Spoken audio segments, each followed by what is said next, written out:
10 de abril de 2014. La niebla aún cubría Neuquén cuando más de 100 obreros llegaron a su turno, solo para encontrar los portones cruzados por cadenas y pesados candados. Los dueños se habían esfumado en la madrugada, llevándose hasta los libros contables, dejando atrás hornos industriales que se enfriaban lentamente y un frío aviso de quiebra pegado en la entrada. 100 familias quedaban en la calle en un solo instante. El silencio era ensordecedor. ¿Qué había pasado con el gigante? Cerámica Neuquén supo ser la máquina de hacer plata de la Patagonia. En su época dorada, escupía millones de metros cuadrados de cerámicos que alimentaron el boom inmobiliario de toda la Argentina. Era un imperio de arcilla que parecía invencible, pero de la noche a la mañana, todo eso desapareció. Ese coloso de la producción se redujo a una montaña de chatarra silenciosa, cubierta por una espesa capa de polvo rojo. Producción, ganancias y estabilidad pasaron de 100 a 0. Sin embargo, la historia no terminó en ese portón cerrado. ¿Cómo es que un grupo de trabajadores descartados decide tomar las instalaciones, cortar los candados y volver a encender esos monstruosos hornos por su cuenta, solo para descubrir una realidad aún más asfixiante? ¿Qué pasa cuando descubrís que gestionar una fábrica vaciada, sin acceso a capital, puede convertirse en una condena mucho más cruel que trabajar para quienes te explotaban? Bienvenidos a la historia de Cerámica Neuquén, un viaje al corazón industrial de la Patagonia que expone la cara más despiadada del modelo de fábrica sin patrón y la lenta, dolorosa agonía de un sueño autogestionado. La Patagonia Argentina siempre ha sido una tierra de contrastes extremos, un paisaje vasto, dominado por el viento implacable, la estepa árida y la promesa constante de riquezas subterráneas. En este escenario inhóspito, en la provincia de Neuquén, se erigió un coloso industrial. No era petróleo ni gas, era un imperio forjado en arcilla, agua y un calor infernal. Cerámica Neuquén no era simplemente una fábrica más en el parque industrial. Era un símbolo palpable del progreso, una fortaleza de hormigón y chapa que prometió transformar el polvo rojo patagónico en oro sólido. Durante décadas, su silueta imponente dominó la ruta, siendo un faro de empleo y un pilar fundamental en la economía local. Las enormes chimeneas escupían humo incesantemente, testimonio de que el corazón de la bestia latía con una fuerza invencible. Para entender la magnitud de Cerámica Neuquén en su época dorada, hay que sumergirse en una Argentina que experimentaba picos febriles de construcción a fines del siglo XX y principios del XXI. El país entero parecía un inmenso obrador a cielo abierto. Cada nuevo edificio en Buenos Aires y cada hogar en el sur demandaba materiales a una escala frenética. Cerámica Neuquén estaba estratégicamente posicionada para alimentar a ese monstruo de la construcción. Sus gigantescas líneas de producción vomitaban millones de metros cuadrados de pisos y revestimientos al año. Las flotas de camiones formaban filas interminables, aguardando su turno para llevar el material a todos los rincones del territorio. La marca se convirtió en sinónimo de solidez, dominando el mercado con autoridad indiscutida. Adentrarse en las naves de producción era como descender a las entrañas de un volcán. El ambiente era una mezcla sofocante de calor extremo, polvo de arcilla flotando en suspensión y el ruido ensordecedor de la maquinaria. Los atomizadores gigantes, las prensas que golpeaban con cientos de toneladas de presión y las interminables líneas de esmaltado componían una sinfonía industrial brutal. Pero el núcleo vital eran los hornos industriales, túneles de fuego continuo que superaban los 1000 grados centígrados y jamás dormían, funcionando las 24 horas, los 365 días del año. Apagar un horno implicaba días de enfriamiento y pérdidas incalculables, por lo que el fuego se alimentaba sin descanso. Los obreros, vestidos con ropas manchadas del color rojizo de la barbotina, se movían con la precisión de hormigas en un nido sobrecalentado. El olor penetrante a tierra quemada y grasa industrial lo impregnaba absolutamente todo, marcando la piel de quienes dejaban su sudor en aquellos galpones. Para cientos de familias neuquinas, cruzar ese portón representaba la garantía de un futuro certero. Ser un ceramista otorgaba un estatus de respeto en la clase obrera. Significaba tener la tranquilidad de un sueldo asegurado, aguinaldos puntuales, una buena obra social y la posibilidad tangible de acceder al sueño de la casa propia o el auto 0 kilómetro. Generaciones de una misma familia compartían turnos, padres e hijos trabajando codo a codo. El trabajo era extenuante y a menudo peligroso, pero la recompensa era una envidiable estabilidad. Los asados de los domingos y las vacaciones en la costa estaban cimentados en el funcionamiento ininterrumpido de aquellos hornos. La fábrica era una comunidad con sus propios códigos de lealtad, amistades forjadas en el calor sofocante y un sentido de pertenencia profundo. Los obreros eran el músculo que mantenía vivo al gigante, convencidos de que, mientras hubiera arcilla y fuego, sus vidas estarían a salvo. Sin embargo, a kilómetros del polvo asfixiante se encontraba el cerebro intocable de la operación. Los dueños, encabezados por el grupo inversor Villafranca, manejaban los destinos del imperio desde despachos impecables, resguardados por el aire acondicionado y un silencio absoluto. Para esta cúpula, Cerámica Neuquén era una espectacular máquina de imprimir billetes. Los balances anuales arrojaban márgenes de ganancia extraordinarios que fluían como un río inagotable hacia los bolsillos de un directorio que rara vez ensuciaba sus zapatos en la planta. Las cuentas bancarias se multiplicaban y el estilo de vida de la élite empresarial contrastaba obscenamente con la realidad de los operarios. En aquellos años dorados, la abundancia era de tal magnitud que cualquier fricción laboral parecía menor, sepultada bajo las montañas de dinero que la fábrica generaba sin esfuerzo aparente. Pero detrás de esa reluciente fachada se escondía una verdad letal camuflada por el estruendo de la producción. Las ganancias monumentales no estaban regresando al suelo de donde provenían. No había reinversión. En una industria global donde la tecnología avanzaba a pasos agigantados y los competidores implementaban robótica y hornos eficientes, Cerámica Neuquén se estaba fosilizando. Los dueños decidieron exprimir a la bestia de arcilla hasta sacarle la última gota de sangre, sacando el máximo provecho financiero de una maquinaria que envejecía y se deterioraba día a día. Era un esquema de extracción pura y cortoplacista que priorizaba el lujo inmediato del directorio sobre la supervivencia a largo plazo. Las semillas de la destrucción estaban siendo plantadas de manera sistemática en el momento de mayor abundancia. El imperio brillaba con fuerza bajo el sol de la Patagonia, pero en la oscuridad de las entrañas mecánicas, sus cimientos ya comenzaban a resquebrajarse en silencio. Mientras el estruendo de las prensas y el calor de los hornos mantenían la ilusión de una prosperidad inquebrantable en las naves de producción, a puertas cerradas se gestaba una traición meticulosa. Para entender el colapso de Cerámica Neuquén, no hay que mirar las chimeneas que escupían humo, sino los balances contables manipulados y los escritorios de caoba donde se firmaban los destinos de cientos de familias. La caída del gigante no fue un accidente del mercado, ni una tragedia natural. Fue un asesinato económico fríamente calculado, orquestado por quienes debían garantizar su supervivencia. El grupo Villafranca, que ostentaba la propiedad de la planta, había perfeccionado un modelo de negocios parasitario muy común en ciertos sectores del empresariado argentino: socializar las pérdidas y privatizar las ganancias. Durante la primera década de los 2000, la empresa se convirtió en una experta aspiradora de fondos públicos. Bajo la bandera de proteger la industria local y garantizar las fuentes de trabajo, el directorio logró acceder a una catarata de subsidios provinciales, exenciones impositivas multimillonarias y créditos blandos de bancos estatales. Era dinero fresco y abundante, inyectado por el gobierno de Neuquén, con el propósito explícito de modernizar la planta y asegurar su competitividad frente a la apertura de los mercados. Sin embargo, ni un solo peso de esos fondos estatales llegó jamás a los galpones de Chapa. Mientras las cuentas bancarias personales de los directivos engordaban en el extranjero y su nivel de vida se volvía cada vez más obsceno, la fábrica comenzaba a pudrirse desde adentro. La industria cerámica global estaba atravesando una revolución tecnológica.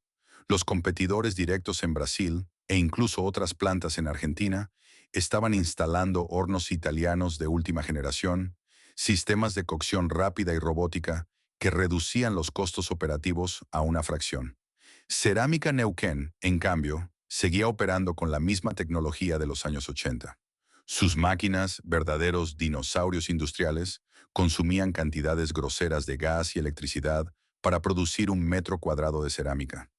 La ineficiencia energética era brutal, pero al directorio no le importaba.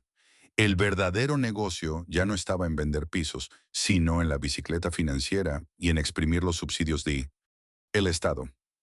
El deterioro físico de la planta se volvió innegable para quienes dejaban la piel en ella todos los días. Los obreros empezaron a notar que los repuestos originales ya no llegaban. Cuando una prensa colapsaba bajo sus propias toneladas de presión, la orden de la gerencia era arreglarla con alambre, reciclar piezas viejas, hacer milagros mecánicos para mantener la línea funcionando. Los sistemas de ventilación y extracción de polvo comenzaron a fallar crónicamente, convirtiendo el aire del interior en una nube tóxica de sílice que asfixiaba a los trabajadores. Las condiciones de seguridad e higiene retrocedieron décadas. El gigante estaba siendo vaciado de su sangre vital, obligado a correr una maratón con los pulmones destrozados. La asfixia financiera no tardó en trasladarse al eslabón más débil de la cadena, los trabajadores. Primero fueron retrasos sutiles, las horas extras dejaron de pagarse a tiempo. Luego, la sagrada quincena, el adelanto salarial de mediados de mes del que dependía la mesa de cada familia obrera, empezó a demorarse 3 días, luego una semana, luego 10 días. Desde las oficinas de recursos humanos bajaban excusas prefabricadas. Es un problema temporal de liquidez. Los bancos nos retuvieron las transferencias. El mercado está lento. Pero los trabajadores veían los camiones de despacho salir llenos de mercadería todos los días. La plata entraba, pero misteriosamente desaparecía antes de llegar a los recibos de sueldo. La tensión en los vestuarios se podía cortar con un cuchillo. La incertidumbre comenzó a carcomer la moral de la tropa. El miedo a perder el empleo los mantenía atados a las líneas de producción, trabajando a destajo, esperando que la promesa de regularización fuera cierta. Pero a finales de 2013 y principios de 2014, el ambiente se enrareció por completo. El olor a traición se volvió más fuerte que el de la arcilla quemada. Comenzaron los movimientos extraños en las sombras. Los serenos del turno noche, acostumbrados a la rutina monótona de la madrugada, empezaron a reportar actividades inusuales. Camiones sin identificación ingresaban al predio a las 3 de la mañana. No venían a cargar cerámicos terminados para la venta, sino a llevarse activos críticos. Bajo el amparo de la oscuridad, individuos ajenos a la planta cargaban motores de repuesto sin usar, bobinas de cobre puro, herramientas de precisión de la matricería y maquinaria costosa que aún estaba embalada. Era un saqueo hormiga, un vaciamiento sistemático y metódico del capital físico de la empresa. Al mismo tiempo, en el edificio administrativo, las reuniones a puertas cerradas se volvieron frenéticas. Hombres de traje, abogados y contadores de la capital llegaban en autos de lujo, se encerraban durante horas y se marchaban con cajas llenas de carpetas y discos duros. Las secretarias notaban que las oficinas de gerencia se estaban quedando vacías, despojadas de computadoras, cuadros y archivos. Para los obreros más experimentados, los que tenían las manos endurecidas por años de lidiar con el calor y la mentira patronal, las señales eran claras. Esto no era una crisis pasajera, no era un problema de ventas, era el preludio de un abandono. El grupo Villafranca estaba preparando el terreno para una fuga espectacular, dejando tras de sí una cáscara vacía, deudas millonarias con el Estado, con los proveedores y con el fisco, y a más de 100 familias a la deriva. La trampa estaba puesta, el dinero había sido lavado y el reloj avanzaba inexorablemente hacia el colapso final. La mañana más oscura en la historia de la cerámica patagónica estaba a punto de amanecer. El 10 de abril de 2014 amaneció envuelto en una niebla fría y espesa que calaba los huesos, típica del otoño patagónico. Faltaban unos minutos para las 6 de la mañana, y como cada día durante las últimas décadas, los obreros del primer turno comenzaban a llegar a las instalaciones de Cerámica Neuquén. Venían en colectivos, en bicicletas o caminando por la banquina de la ruta, con las manos hundidas en los bolsillos de sus camperas y el termo bajo el brazo, listos para enfrentar otra jornada de calor y polvo. Pero al acercarse al perímetro de la planta, el paisaje cotidiano se quebró abruptamente. El sonido constante de los motores y el ir y venir de los camiones brillaban por su ausencia. En su lugar, reinaba un silencio fúnebre, antinatural para una bestia industrial que supuestamente no dormía jamás. El portón principal de hierro, que siempre permanecía abierto de par en par para escupir la producción hacia todo el país, estaba cerrado. Al acercarse, los operarios descubrieron la brutalidad del mensaje. Gruesas cadenas oxidadas atravesaban los barrotes, aseguradas por candados de alta seguridad que nadie en la planta había visto antes. Pegado al metal frío, un cartel improvisado, un simple papel impreso con una frialdad burocrática aterradora, anunciaba el cese de actividades. Sin previo aviso, sin telegramas de despido, sin una cara que diera explicaciones. La confusión inicial dio paso a una desesperación frenética. Los celulares comenzaron a sonar de manera compulsiva, intentando contactar a los gerentes, a los supervisores de turno, a los responsables de recursos humanos. Cada llamada terminaba en el mismo pozo ciego, casillas de mensajes llenas o números fuera de servicio. Los dueños del grupo Villafranca se habían esfumado en la madrugada, como fantasmas, consumando la fuga que los operarios más veteranos venían presintiendo desde hacía meses. Para las 100 familias que dependían directamente de la fábrica, el impacto fue un mazazo directo en el centro del pecho. Hombres curtidos que habían entregado 20 o 30 años de su vida, su salud y su juventud a los hornos de la cerámica, se encontraron de repente parados en la calle de tierra, mirando a través del alambrado como prisioneros exiliados de su propia vida. La fábrica no era solo su fuente de ingresos, era su identidad, el ancla que sostenía sus hogares, la garantía del plato de comida de sus hijos. En un instante, el sistema los había masticado y escupido. La niebla parecía asfixiar aún más la escena. Los obreros se miraban las caras, pálidas por el frío y la incredulidad. Las anécdotas de los últimos días cobraban ahora un sentido macabro. Las miradas esquivas de los capataces, las oficinas que se iban vaciando sigilosamente, la falta repentina de insumos básicos. Todo había sido un teatro montado para ganar tiempo mientras los directivos preparaban el golpe final. El abandono era absoluto. No había a quien reclamar, ni ventanilla donde exigir los años de aportes jubilatorios perdidos, ni las indemnizaciones que por ley les correspondían. El silencio de la maquinaria apagada era, en esa mañana helada, una sentencia de muerte financiera para todos los presentes. A medida que avanzaba la mañana, el sol comenzó a disipar la niebla, revelando la cruda realidad en toda su magnitud. El cambio de turno trajo consigo a más trabajadores que, al encontrarse con la misma pared de hierro, se sumaron a la multitud agolpada frente a la entrada. Ya eran más de 100 operarios, rodeados por sus familias, vecinos y algunos transeúntes que se detenían a observar la tragedia. Fue entonces cuando la atmósfera frente al portón comenzó a mutar. La desesperación y el llanto silencioso de las primeras horas se fueron transformando en algo mucho más denso, oscuro y potente, una furia incontenible. Los trabajadores sabían exactamente lo que significaba ese abandono. Si se daban media vuelta y regresaban a sus casas con la cabeza gacha, asumiendo la derrota, los dueños aprovecharían el amparo de la noche para regresar con camiones y terminar el trabajo sucio. Sabían que el plan maestro era desmantelar la planta hasta los cimientos, vender la maquinaria valiosa como chatarra o repuestos y liquidar los activos para limpiar las deudas del directorio, dejándolos a ellos al final de una larga lista de acreedores en un juzgado comercial donde jamás cobrarían un centavo. En el asfalto gastado de la ruta se improvisó una asamblea. Esta es una tradición profundamente arraigada en el ADN del movimiento obrero argentino. Frente al colapso, la ronda de debate colectivo.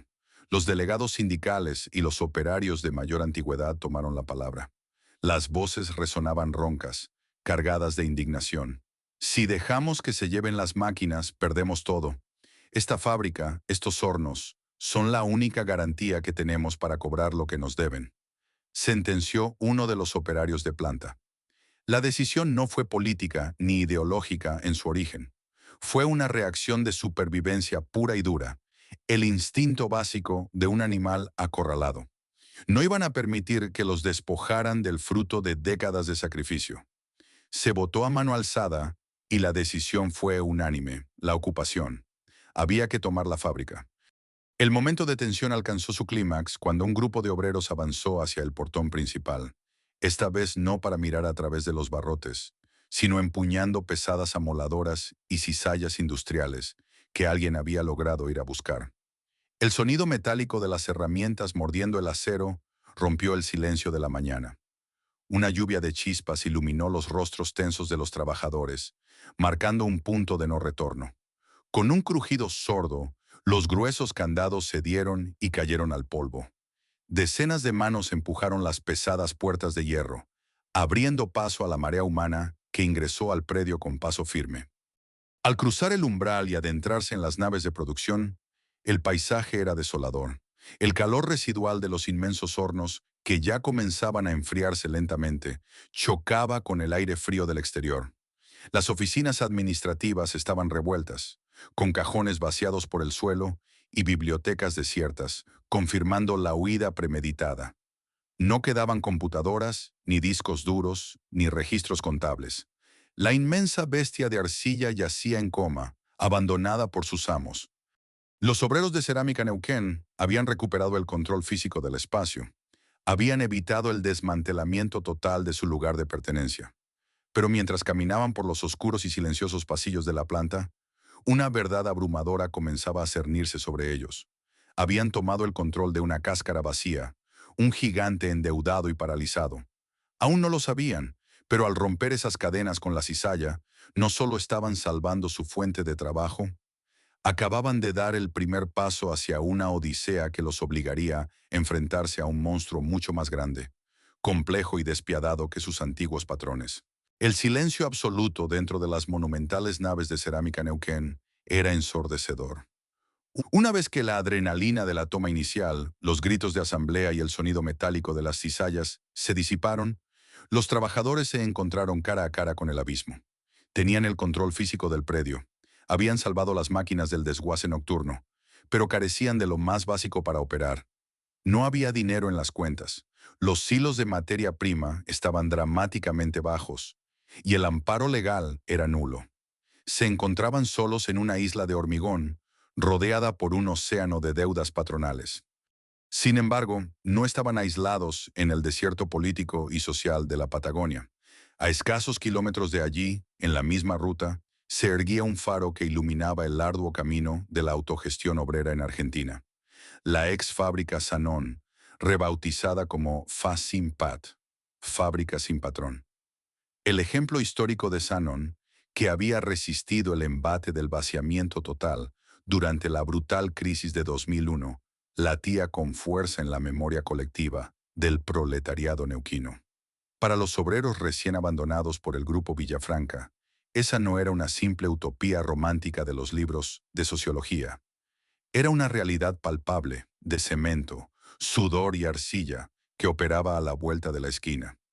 Si los compañeros ceramistas de Sanon habían logrado encender los hornos sin la necesidad de gerentes ni financistas de traje, ellos también podían y debían hacerlo. Era la única salida para no morir de hambre. Las asambleas diarias se volvieron el nuevo corazón palpitante de la fábrica. En los mismos galpones grises donde antes acataban órdenes sin chistar, bajo la mirada severa de los capataces, ahora se debatía a grito pelado el destino de 100 familias. No fue un proceso prolijo ni exento de roces. Estuvo plagado de discusiones ásperas, miedos lógicos y un agotamiento mental extremo. En las afueras del predio, el humo de las ollas populares, sostenidas por el aporte solidario de vecinos, sindicatos combativos y agrupaciones estudiantiles, alimentaba los cuerpos mientras adentro se intentaba dar forma a una nueva estructura legal. De ese barro de desesperación y urgencia nació la Cooperativa de Trabajo Confluencia. El nombre no era casual.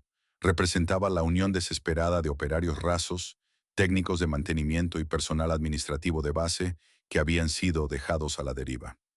Pero conformar una cooperativa en los papeles era apenas el primer escollo burocrático. Tuvieron que enfrentar una maquinaria estatal lenta y, a menudo profundamente hostil frente a la figura de la ocupación obrera. Juntar los fondos mínimos, redactar estatutos complejos con la ayuda de abogados solidarios y navegar por los fríos pasillos de juzgados comerciales se convirtió en la nueva rutina. En esos tribunales, Los síndicos y jueces solían mirarlos de reojo, tratándolos más como usurpadores ilegales que como legítimos acreedores que acababan de ser estafados por una patronal prófuga. Mientras los papeles de la cooperativa avanzaban a paso de tortuga, en el interior de la planta se libraba una batalla técnica y física monumental. Una fábrica de cerámica de esta escala titánica no se enciende apretando un simple interruptor. Los hornos industriales, verdaderas bestias refractarias de decenas de metros de largo, llevaban semanas apagados. Sus entrañas estaban completamente frías. Los manuales de ingeniería dictaban que un procedimiento de encendido sin la supervisión técnica rigurosa de los ingenieros originales podía resultar en una catástrofe absoluta. Si la curva de temperatura no subía con una precisión milimétrica, los ladrillos refractarios estallarían por el choque térmico, destruyendo el núcleo mismo de la matriz productiva y sentenciando a la fábrica a su muerte definitiva. Sin un solo centavo para contratar asesores externos o ingenieros privados, los mecánicos y foguistas más experimentados de la planta tuvieron que dar un paso al frente. Debían confiar ciegamente en su memoria muscular, en los apuntes manchados de grasa que guardaban en sus casilleros y en una intuición técnica forjada por décadas de oficio ininterrumpido. El día pautado para intentar el encendido de los quemadores, el aire en la nave principal se podía cortar con un cuchillo. Decenas de trabajadores, muchos acompañados por sus esposas e hijos que aguardaban afuera, se agolparon alrededor de la boca del horno principal. Las miradas estaban clavadas, casi sin parpadear, en los viejos manómetros de presión de gas. El silencio expectante, cargado de una tensión eléctrica, se rompió cuando el jefe de mantenimiento dio la orden firme de abrir las válvulas maestras. Se escuchó el siseo del gas fluyendo por las cañerías purgadas, luego el chasquido del sistema de ignición, un crujido sordo y, de repente, un rugido ensordecedor que hizo vibrar el piso de cemento. El fuego había vuelto a la vida. Una llamarada constante, de un azul y naranja intensos, iluminó el interior oscuro del túnel, desterrando el frío sepulcral que había imperado desde aquella mañana de abril. La tensión se quebró en un instante. Los abrazos se multiplicaron frenéticamente entre los operarios. Hubo lágrimas corriendo sin vergüenza por rostros curtidos, sucios de polvo y marcados por semanas de angustia. El corazón de la bestia industrial volvía a latir, pero esta vez el pulso era dictado exclusivamente por las manos de quienes realmente la operaban. No había directivos observando desde los balcones vidriados, ni accionistas esperando los reportes de dividendos. Solo trabajadores abrazando su propia e improbable victoria. Días después, cuando la temperatura interna logró estabilizarse por encima de los 1000 °C, la inmensa línea de esmaltado comenzó a moverse nuevamente. La barbotina fluyó por las tuberías. Las prensas volvieron a golpear con su ritmo hipnótico y atronador, y finalmente la primera placa de cerámica salió de la línea de enfriamiento, intacta y perfecta. Era un cerámico común, estándar, pero para los miembros de la cooperativa Confluencia tenía el valor incalculable de la dignidad recuperada. Comenzaron a vender la producción directamente desde la puerta del predio. Vecinos solidarios, pequeños corralones de materiales de la zona y militantes se acercaban a comprar pallets para sostener la lucha obrera. El dinero en efectivo empezó a circular tímidamente, permitiendo repartir los primeros retiros semanales. La palabra sueldo pertenecía al viejo mundo patronal, para que cada compañero pudiera llevar un plato de comida a la mesa de su familia. La ilusión del control total los embriagó rápidamente. Habían demostrado de manera empírica que no necesitaban a los hombres de traje para mantener en marcha el gigante de arcilla. Sin embargo, esa euforia inicial, esa sensación profundamente embriagadora de haber vencido al sistema, tenía los días contados. Producir grés cerámico en medio de la estepa patagónica, a fuerza de voluntad, era, sin duda, una hazaña técnica y humana encomiable. Pero trágicamente, apenas representaba el 10% del desafío real. Los trabajadores, transformados abruptamente de asalariados en gestores de un coloso industrial, pronto chocarían de frente contra un muro de hormigón mucho más duro y despiadado que el portón que habían logrado derribar. Fabricar un piso sin patrón era completamente posible. Pero venderlo en un mercado capitalista voraz, mantener la maquinaria obsoleta, negociar la compra de insumos sin acceso a crédito bancario y, sobre todo, pagar facturas industriales de energía con una economía nacional hiperinflacionaria, era una tarea titánica para la que absolutamente nadie los había preparado. Mientras festejaban la salida de los primeros camiones despachados, por ellos mismos, los engranajes invisibles de un sistema económico implacable ya comenzaban a girar en su contra, amenazando con triturar su frágil utopía obrera. La verdadera pesadilla de la autogestión recién estaba por comenzar. La euforia inicial de haber puesto a marchar al gigante de arcilla duró lo que un suspiro. Las sonrisas manchadas de polvo de ladrillo de las primeras semanas comenzaron a desdibujarse a medida que el almanaque avanzaba hacia los años 2015 y 2016. La cooperativa Confluencia había logrado un milagro técnico, de eso no cabía duda. Habían resucitado una maquinaria compleja con el mero empuje de la voluntad obrera. Pero producir, en el crudo lenguaje de la economía de mercado, es apenas el primer eslabón de una cadena implacable. Afuera de los portones de la fábrica, la Argentina comenzaba a sumergirse en una de sus cíclicas e impiadosas tormentas macroeconómicas, caracterizada por una inflación galopante, devaluaciones bruscas de la moneda y un estancamiento feroz del consumo interno. Los obreros, que durante décadas se habían limitado a cumplir sus turnos y cobrar una quincena, de repente se vieron obligados a entender y lidiar con la brutalidad de la logística comercial, las fluctuaciones del dólar y los costos de los insumos internacionales. Para fabricar cerámicos competitivos se necesitaba esmalte, colorantes y repuestos mecánicos que estaban atados a la moneda extranjera. Cuando el directorio del Grupo Villafranca abandonó la planta, lo hizo porque sabían que la tecnología del lugar era obsoleta. Ahora, esos mismos hornos anticuados, que consumían cantidades obscenas de gas y electricidad para producir un solo metro cuadrado de piso, estaban en manos de los trabajadores. Estaban intentando correr una carrera de Fórmula 1 al volante de un tractor oxidado. Mientras las empresas competidoras en el centro del país o en Brasil invertían en robótica, sistemas de secado rápido y hornos de alta eficiencia energética, Cerámica Neuquén dependía de la fuerza bruta y el desgaste físico extremo de su gente. Pero el mayor obstáculo no era metálico, sino de papel. Para sobrevivir en el capitalismo moderno industrial, se necesita acceso al crédito. Una empresa tradicional toma préstamos a tasas razonables para comprar materia prima en cantidad, amortizar el costo y luego vender. La cooperativa Confluencia, sin embargo, era un paria para el sistema financiero. Al no ser una corporación tradicional, al estar operando en un predio que legalmente aún estaba en un limbo judicial tras la quiebra patronal, ningún banco público ni privado les otorgaba una línea de crédito comercial. No tenían avales, no tenían garantías, no tenían riesgo crediticio aceptable.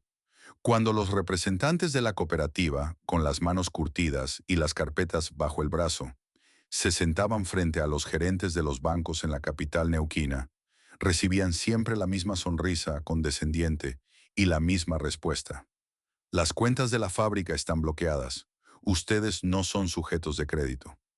Cada bolsa de tierra, cada litro de lubricante industrial, cada caja de embalaje debía pagarse en efectivo y por adelantado. Era un sistema de supervivencia del día a día que asfixiaba cualquier posibilidad de crecimiento. La autogestión obrera, celebrada en los discursos políticos, se estaba revelando en la práctica como una jaula de cristal donde el aire escaseaba cada vez más. El golpe de gracia para la frágil economía de la cooperativa llegó entre 2016 y 2018, con la implementación de los brutales tarifazos energéticos a nivel nacional. Las facturas de gas y electricidad para uso industrial, que el gobierno había subsidiado durante años, sufrieron incrementos de hasta un 1000% en cuestión de meses. Para una planta que operaba con hornos viejos y de altísimo consumo, esto fue una condena a muerte dictada desde los despachos gubernamentales. De repente, la fábrica debía afrontar boletas de servicios de millones de pesos, sumas astronómicas que la venta directa de cerámicos en el mercado local ni siquiera rozaba. Aquí fue donde la perversa paradoja de la fábrica sin patrón mostró su rostro más cruel. Cuando los números no cerraban, ya no había un directorio al que hacerle una huelga. Los patrones eran ellos mismos. Para evitar que las empresas de energía les cortaran el suministro, lo que implicaría el apagón definitivo de los hornos y la destrucción refractaria, los trabajadores tomaron la decisión más dolorosa posible. Comenzaron a recortar sus propios ingresos. El concepto de salario digno desapareció del vocabulario. Lo que los compañeros se llevaban a casa a fin de semana era un retiro, una suma de subsistencia que, mes a mes, se iba achicando frente a una inflación que devoraba el poder adquisitivo en los supermercados. Trabajaban jornadas extenuantes de 10 o 12 horas, respirando sílice, soportando calores de 40 grados en verano y el frío cortante en invierno, poniendo el cuerpo para mantener vivas las máquinas. Y a cambio se llevaban un sobre con dinero que apenas alcanzaba para comprar comida básica. Habían derrocado al capitalista de carne y hueso, solo para ser esclavizados por los números rojos de la cuenta de servicios. La autogestión se había transformado en una brutal autoexplotación. El desgaste físico fue devastador. Operarios que rondaban los 50 o 60 años, con espaldas destrozadas y problemas respiratorios por décadas de exposición al polvo, no podían jubilarse porque la fábrica, en su estado legal de cooperativa en quiebra, no generaba los aportes previsionales regulares. Carecían de una cobertura médica adecuada y cualquier lesión en la planta era tratada con analgésicos baratos y más horas de trabajo por necesidad. El cansancio no era solo muscular, era un agotamiento psicológico profundo, corrosivo. Ese desgaste crónico inevitablemente comenzó a fracturar el pilar más sagrado de la toma original, la solidaridad obrera. Las asambleas, antes escenarios de cánticos victoriosos, se convirtieron en campos de batalla emocionales. Los nervios estaban a flor de piel. Algunos operarios, superados por la presión de no poder alimentar a sus familias, no aguantaron más. Se quebraron. Comenzaron las deserciones. Decenas de trabajadores abandonaron la cooperativa, agotados de dejar la vida por un proyecto que parecía hundirse lentamente en la arena. Y en un giro trágico que desgarró el alma del colectivo, varios de los que se fueron decidieron iniciar demandas legales contra la propia cooperativa, exigiendo el pago de sus indemnizaciones originales. Amigos de toda la vida, compadres que habían compartido trincheras en 2014, ahora se enfrentaban en tribunales. Los que se quedaron, un núcleo cada vez más reducido y avejentado, sentían literalmente el peso físico de las prensas y los hornos sobre sus espaldas. Estaban sosteniendo un elefante moribundo a fuerza de pura terquedad, pero mientras se desangraban internamente tratando de pagar las facturas de gas, una sombra mucho más oscura e inmediata comenzaba a proyectarse desde los juzgados provinciales. El sistema que los había abandonado años atrás, ahora volvía para reclamar la cáscara vacía y traía consigo un martillo. Mientras la cooperativa Confluencia se desangraba lentamente intentando pagar las exorbitantes facturas de energía y sostener un nivel mínimo de producción, un peligro aún más letal se gestaba en los silenciosos y asépticos pasillos del Poder Judicial de Neuquén. Para el sistema legal argentino, el esfuerzo titánico de los obreros por mantener encendidos los hornos y salvar sus puestos de trabajo no era un acto de heroísmo social. Era pura y exclusivamente la usurpación ilegal de un activo comercial en pleno proceso de quiebra. Los antiguos dueños, el Grupo Villafranca, al escapar en 2014, no solo se habían llevado el capital líquido, sino que habían dejado un tendal grotesco de acreedores. Había deudas millonarias con el fisco provincial, con grandes proveedores de insumos químicos, con bancos y con aquellos ex trabajadores que habían decidido abandonar la cooperativa y demandar el pago de sus indemnizaciones originales. La fría e implacable ley de quiebras dictaba que la única forma de saldar ese agujero financiero era liquidar el patrimonio físico de la empresa. La fábrica, con sus inmensas maquinarias pesadas, sus amplios galpones y, sobre todo, sus valiosísimos terrenos ubicados estratégicamente al margen de la ruta provincial, tenía que ser vendida al mejor postor. Hacia el año 2018, el expediente judicial, que había estado acumulando polvo y avanzando a paso lento durante los primeros años de la ocupación, cobró de repente una velocidad inusitada. El juez comercial a cargo de la causa, Sergio Cosentino, firmó la sentencia que los ceramistas tanto temían en sus peores pesadillas, la orden oficial de remate y desalojo. El fallo cayó como un balde de agua helada sobre las espaldas de la Asamblea Obrera. Establecía sin rodeos que Cerámica Neuquén sería subastada públicamente, desmantelada y sus activos repartidos. Para la lógica del sistema capitalista, esa fábrica valía muchísimo más muerta, loteada como chatarra y terreno inmobiliario, que viva y operada por las manos de sus propios trabajadores. La noticia se leyó en voz alta en el comedor de la planta, frente a rostros cansados y curtidos por el polvo. El remate ya no era un fantasma distante o una amenaza abstracta. Ahora tenía fecha, hora y un martillero público designado por la justicia. A los obreros se les notificó formalmente que, si no abandonaban el predio de manera pacífica, se habilitaba el uso de la fuerza pública para garantizar el ingreso de los tasadores y la posterior entrega de las instalaciones a los nuevos compradores privados. Era la máxima ironía del destino.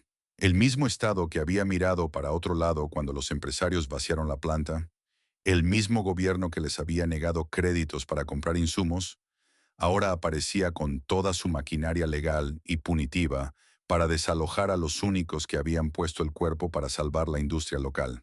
Las deudas millonarias no eran de ellos, pero eran ellos quienes iban a pagar el precio final con su calle y su destierro. La respuesta de la Asamblea fue inmediata, visceral y unánime. De acá nos sacan con los pies para adelante. No había margen para la negociación diplomática. Rendirse y entregar las llaves al martillero significaba el borrado absoluto de su dignidad y su sacrificio. La mañana pautada para la primera visita del martillero público y el intento de tasación, el paisaje alrededor de Cerámica Neuquén parecía sacado de una zona de conflicto bélico. La ruta provincial amaneció cortada por pesadas barricadas de cubiertas en llamas, cuyo humo negro, espeso y tóxico se elevaba bloqueando la luz del sol patagónico. Detrás del muro de fuego, los trabajadores se apostaron en los portones de hierro, los cuales habían sido reforzados durante la noche con gruesas soldaduras de emergencia y cruzados por camiones de la propia flota de la fábrica. Adentro del predio, el ambiente era de una tensión insoportable.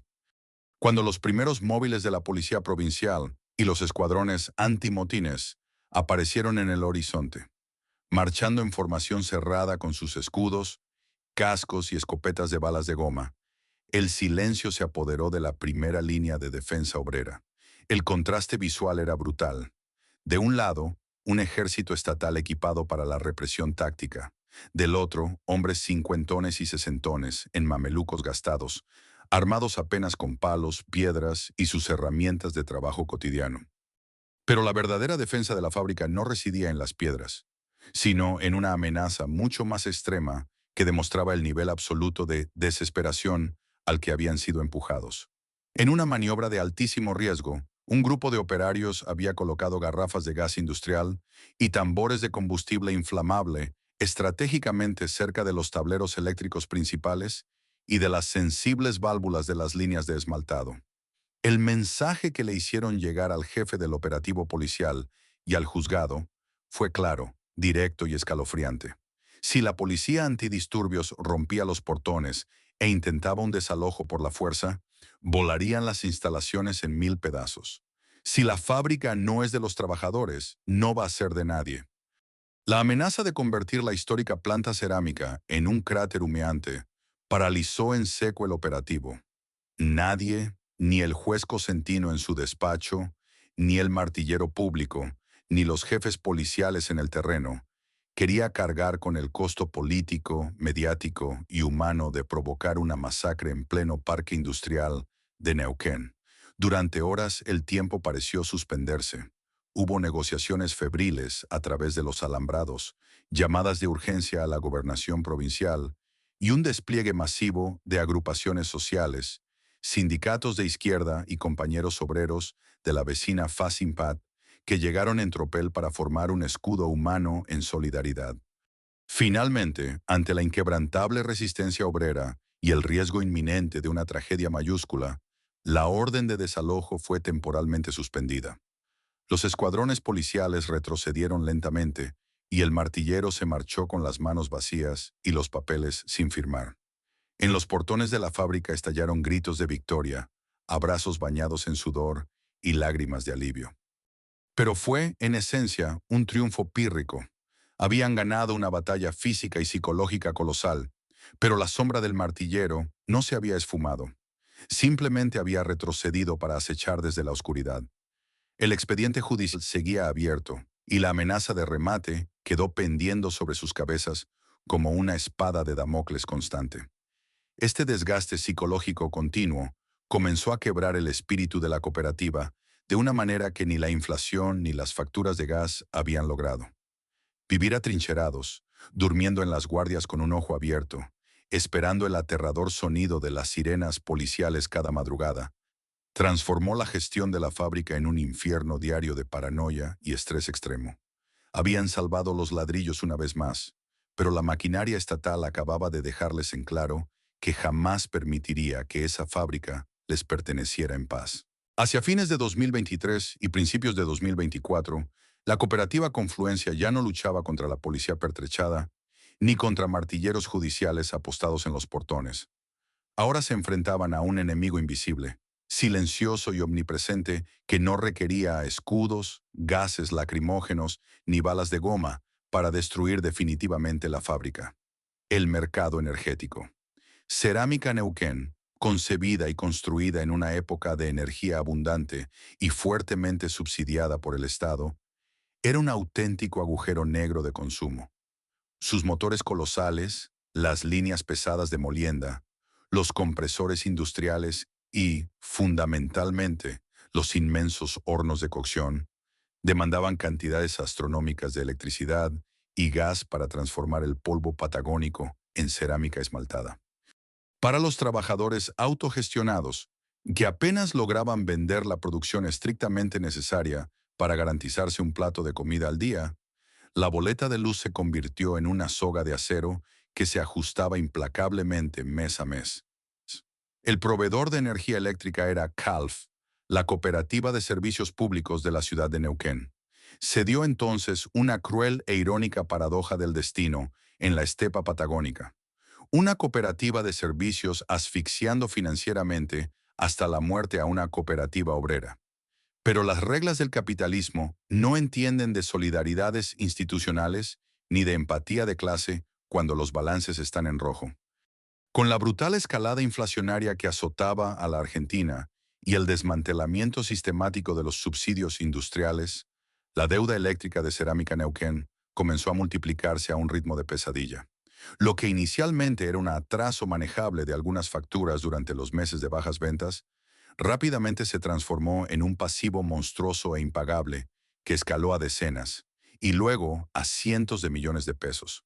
Era una cifra tan irreal y astronómica para los obreros que superaba con creces el valor de toda la mercadería que podían llegar a fabricar en años.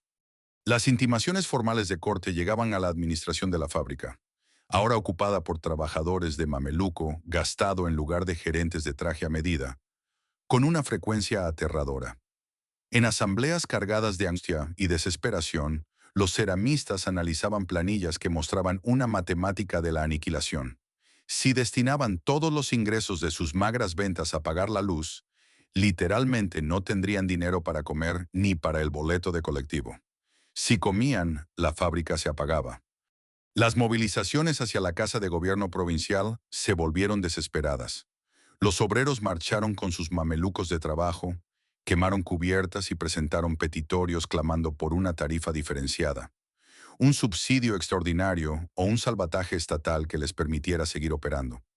Pero todas sus súplicas cayeron en el más absoluto de los silencios burocráticos.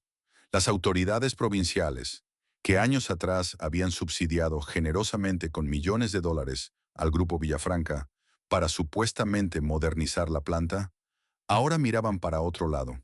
Argumentaban con una frialdad administrativa espeluznante que el Estado no podía intervenir para salvar financieramente a una empresa operada y gestionada por sus propios empleados en el marco de un proceso de quiebra privado. El cerco financiero se estaba cerrando de manera definitiva, aislando a la fábrica en una cuarentena económica letal. La ejecución de la sentencia final no vino dictada por la pluma de un juez de la nación, sino por las manos de un técnico de la compañía eléctrica equipado con una simple orden de corte. El día en que finalmente, tras años de agonía e intimaciones, bajaron las cuchillas maestras de alta tensión desde los transformadores externos, el impacto físico y psicológico en la planta fue devastador. No hubo explosiones, ni gritos de asamblea, ni barricadas en llamas. Solo el sonido prolongado y profundamente agónico de las inmensas turbinas, perdiendo revoluciones hasta detenerse por completo. Los pesados engranajes que movían la línea de producción dejaron de girar. Las cintas transportadoras se congelaron abruptamente con la arcilla a medio procesar. Las bombas de agua y los extractores se silenciaron, y, de un segundo a otro, la iluminación artificial de las vastas naves industriales se extinguió, sumergiendo a las monstruosas máquinas en una penumbra sepulcral. Pero lo más aterrador, el verdadero golpe de gracia para el coloso patagónico, fue la muerte súbita de los hornos. Sin energía eléctrica para mantener operativos los gigantescos ventiladores de extracción y los sistemas electrónicos de inyección, el suministro de gas principal tuvo que cortarse de emergencia por razones de seguridad crítica.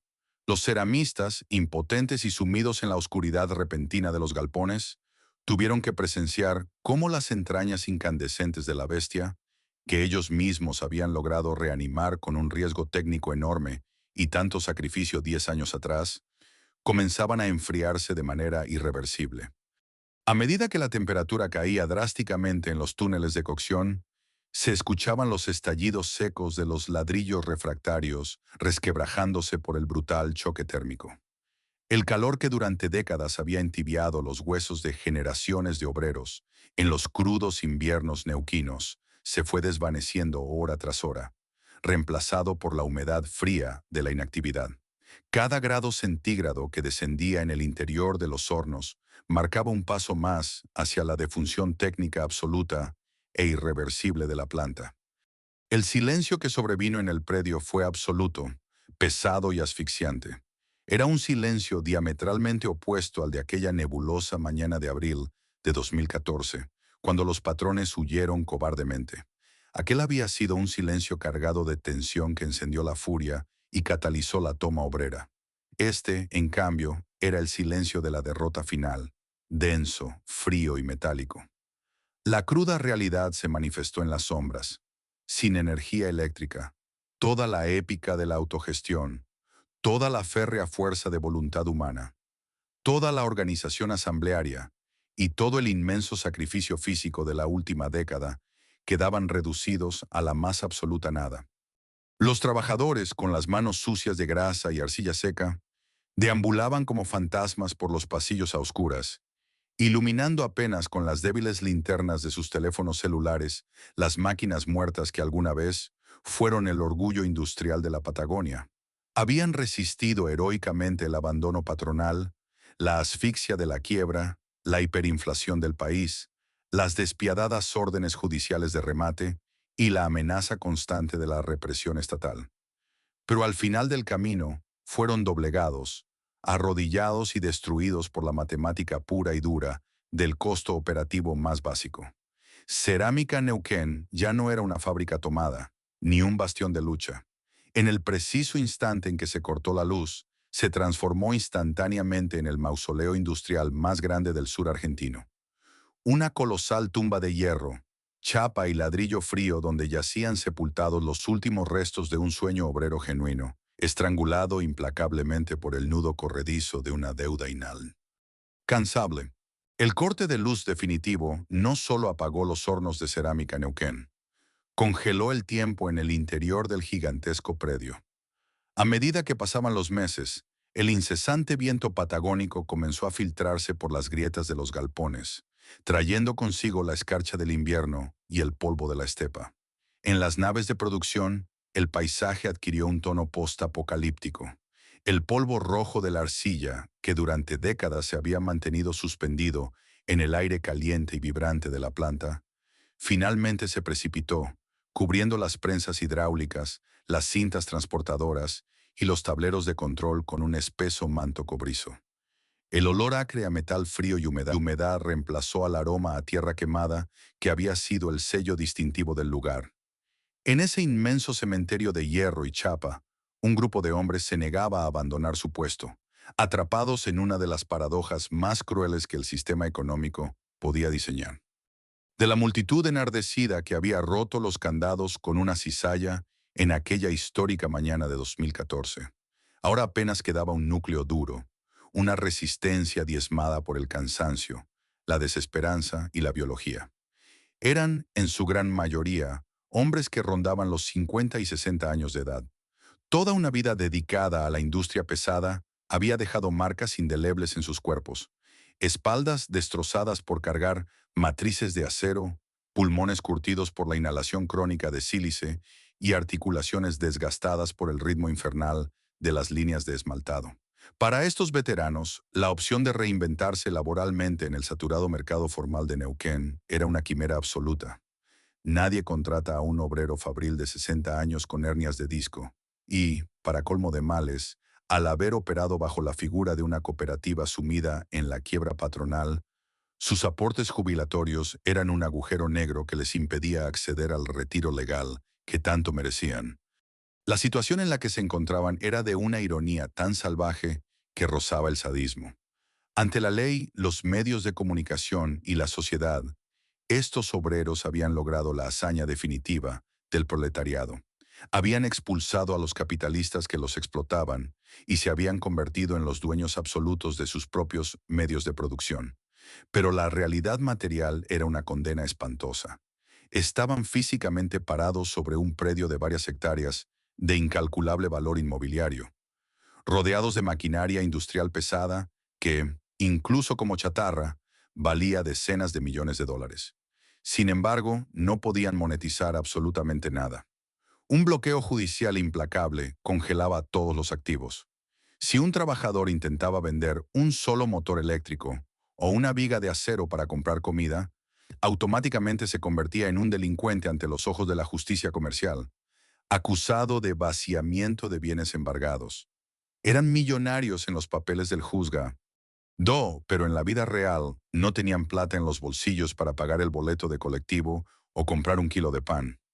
Para poder sobrevivir y llevar un plato de comida a sus mesas, la cotidianidad de estos maestros ceramistas mutó en una indignidad dolorosa. Aquellos hombres que sabían operar con precisión milimétrica hornos industriales de 1000 °C, que entendían los complejos procesos químicos de la barbotina y el esmalte, se vieron obligados a salir a las calles de Neuquén a buscar changas, trabajos informales y esporádicos. Se los podía ver en los barrios acomodados, quizás los mismos barrios donde vivían en el anonimato sus antiguos gerentes, cortando el pasto, podando árboles o mezclando pequeñas cantidades de cemento con una pala en obras en construcción de poca monta. La humillación de tener que mendigar por trabajos precarizados a una edad en la que deberían estar disfrutando de sus nietos era un veneno que tragaban en silencio todos los días. Pero la jornada de estos hombres no terminaba cuando caía el sol y guardaban la bordeadora o la pala.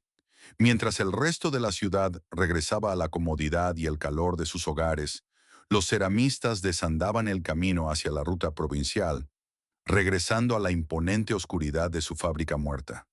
Debían cumplir con la guardia nocturna. El predio abandonado se había convertido en un imán irresistible para los ladrones de metales y los desguazadores clandestinos, que acechaban en las sombras buscando robar cables de cobre de alta tensión, motores y herramientas valiosas. Además, el fantasma del juez comercial y su orden de desalojo seguía latente. Un operativo policial sorpresa podía ocurrir en cualquier madrugada. En esas noches gélidas de la estepa, los obreros se refugiaban en las viejas casillas de seguridad de la entrada. Se sentaban alrededor de una estufa improvisada, compartiendo un mate amargo y un pedazo de pan duro, iluminados apenas por un farol a batería. Escuchaban los crujidos metálicos de los galpones enfriándose y el ulular del viento, con los sentidos alerta ante cualquier ruido extraño. Estaban custodiando un cadáver. Dejaban las horas de sueño que sus cuerpos agotados suplicaban para proteger un patrimonio que, en el fondo, sabían que nunca podrían disfrutar. El impacto psicológico de esta rutina macabra fue devastador. La narrativa heroica de la fábrica sin patrón se había desmoronado por completo, aplastada por la gravedad de los hechos. Habían librado una guerra épica contra los dueños del capital, se habían enfrentado a la policía, habían soportado la hiperinflación y habían mantenido viva la llama de la autogestión con una terquedad admirable. Pero el sistema no los había derrotado con represión. Los había aniquilado con la burocracia, la asfixia financiera y el peso aplastante del mercado. Ahora, en el silencio de sus guardias nocturnas, la brutal verdad se les presentaba sin maquillaje. No habían conquistado una fábrica, habían quedado atrapados en ella. Se habían convertido en los prisioneros voluntarios de un gigante de chapa y arcilla, condenados a ser los dueños de su propia miseria, los patrones hambrientos de un imperio que ya no existía. Hoy, si uno conduce por la ruta provincial que bordea el parque industrial, la silueta de Cerámica Neuquén todavía recorta el horizonte patagónico. Sigue allí, inmensa, gris y muda. Ya no hay humo en las chimeneas, ni ruido constante de prensas hidráulicas, ni largas filas de camiones de carga esperando en la puerta. Se ha transformado en un inmenso monumento oxidado, un fósil arquitectónico de una era industrial que ya no existe. Pero más allá de los ladrillos fríos y el acero retorcido, lo que yace congelado en ese predio es el eco de una de las preguntas más profundas y dolorosas de la historia laboral argentina moderna. ¿Puede realmente sobrevivir una fábrica sin patrón en el corazón de un sistema capitalista implacable? El caso de Cerámica Neuquén no es un hecho aislado. Su tragedia es el espejo en el que se reflejan decenas de experiencias de empresas recuperadas en toda la República Argentina, tras las recurrentes y brutales crisis económicas del país. A principios de la década de los 2000, el movimiento de fábricas autogestionadas fue romantizado hasta el extremo por diversos sectores de la sociedad.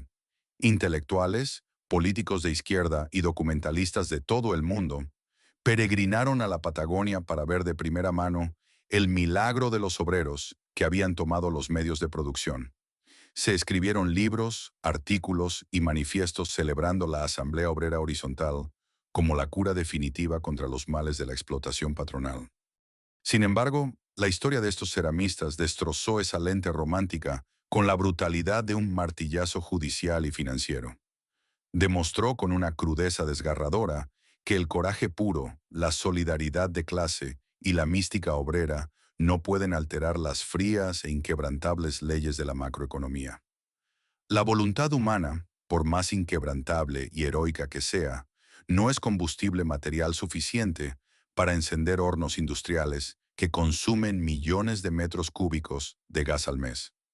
La Asamblea Democrática, por más asamblearia y justa que resulte, no puede imprimir dinero, no puede generar líneas de crédito bancario de la nada, ni puede actualizar tecnología productiva obsoleta sin inyecciones masivas de capital.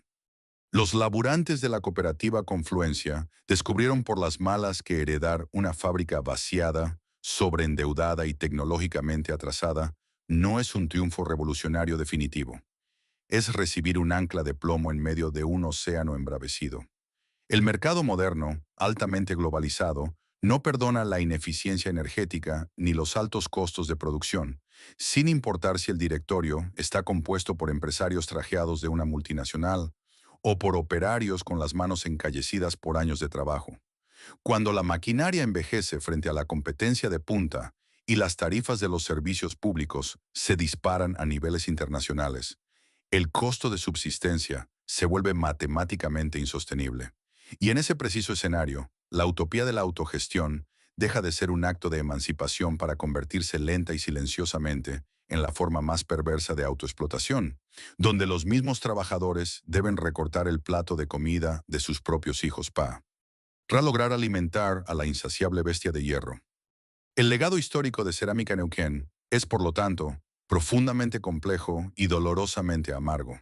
Por un lado, no se puede ni se debe negar la valentía titánica de esos 100 hombres que, frente al abismo aterrador del desempleo y la indigencia absoluta en 2014, decidieron cortar los candados, arriesgar su libertad y hacerse cargo de su propio destino.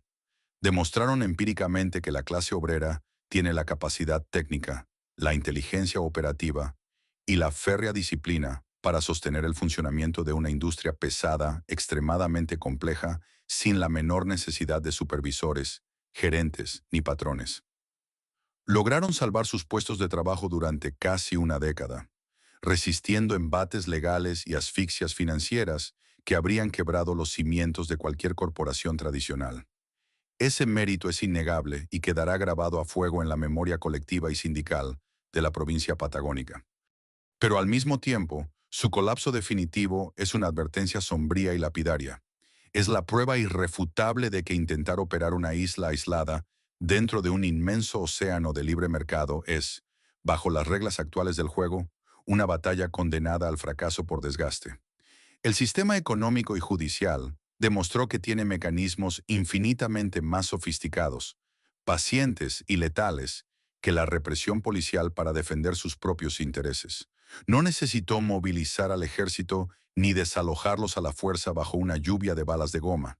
El sistema simplemente les bajó la palanca de la corriente eléctrica y dejó que el peso aplastante de la hiperinflación y las tarifas los asfixiara en la más absoluta y fría oscuridad. En esta nueva e implacable era de la arcilla fría, los inmensos galpones patagónicos aguardan en un silencio fúnebre. Quizás, en un futuro no muy lejano, el predio sea finalmente rematado por un juez, demolido hasta sus cimientos y transformado en un moderno y aséptico centro logístico o en un rentable barrio privado, borrando para siempre de la superficie cualquier rastro físico del esfuerzo ceramista. Mientras tanto, la imponente estructura sigue allí, como un gigante dormido y derrotado bajo la inmensidad de la estepa, recordándole a todo aquel que conduzca por la ruta que, en la gran e implacable máquina de la industria contemporánea, a veces el capital financiero es el verdadero, único e indiscutido dueño, y los hombres valientes son, al final del balance, solo engranajes descartables. El cierre definitivo de Cerámica Neuquén nos deja una lección brutal y profunda sobre la naturaleza del trabajo y el capital en el siglo XXI. Durante mucho tiempo, la narrativa romántica y militante nos hizo creer que la emancipación obrera pasaba únicamente por tomar el control físico de las máquinas, cortar el candado, echar al patrón usurero. Pero la tragedia de estos ceramistas patagónicos nos revela una verdad mucho más oscura y compleja. En el capitalismo financiero moderno, ser dueño de las herramientas de producción no sirve de absolutamente nada si el sistema te niega el oxígeno básico para hacerlas funcionar. Los trabajadores de la cooperativa Confluencia ganaron la batalla territorial. Defendieron los hornos con su propio cuerpo, le torcieron el brazo a una justicia comercial que los quería desalojar y demostraron, con creces, que no necesitaban a un gerente de traje o un accionista para fabricar cerámicos de calidad. Sin embargo, perdieron la guerra sistémica. Fueron aniquilados de manera fría e impersonal por una factura de luz inalcanzable y la falta de crédito bancario. El mercado les enseñó de la peor manera que el verdadero poder ya no reside únicamente en quien posee el galpón, la tierra o la prensa hidráulica, sino en quien controla los intangibles, el flujo de capitales, la matriz tecnológica y la energía. La autogestión obrera, cuando es empujada por la desesperación a operar como una isla desfinanciada y obsoleta en medio de un océano de libre mercado, termina convirtiéndose en una trampa cruel. Un espejismo donde el trabajador asume el riesgo total y termina autoexplotándose hasta la miseria, resignando su propia salud y la comida de su familia, solo para terminar pagándole tributo a los verdaderos dueños del tablero. Hoy los inmensos hornos fríos en la ruta de Neuquén son un mausoleo silencioso a esa ilusión. Y sobre todo, nos obligan a preguntarnos si el esfuerzo físico extremo, la honestidad brutal y la solidaridad de cientos de familias no alcanzan para sobrevivir en este modelo. ¿Para quién está diseñada realmente nuestra economía? Si esta historia te hizo reflexionar o te aportó una nueva perspectiva sobre la realidad industrial, te invito a suscribirte al canal y dejar un comentario acá abajo. ¿Crees que el modelo de fábricas recuperadas tiene alguna oportunidad real de sobrevivir hoy en día? ¿O es una batalla perdida desde el principio? Te leo en los comentarios. Nos vemos en el próximo documental.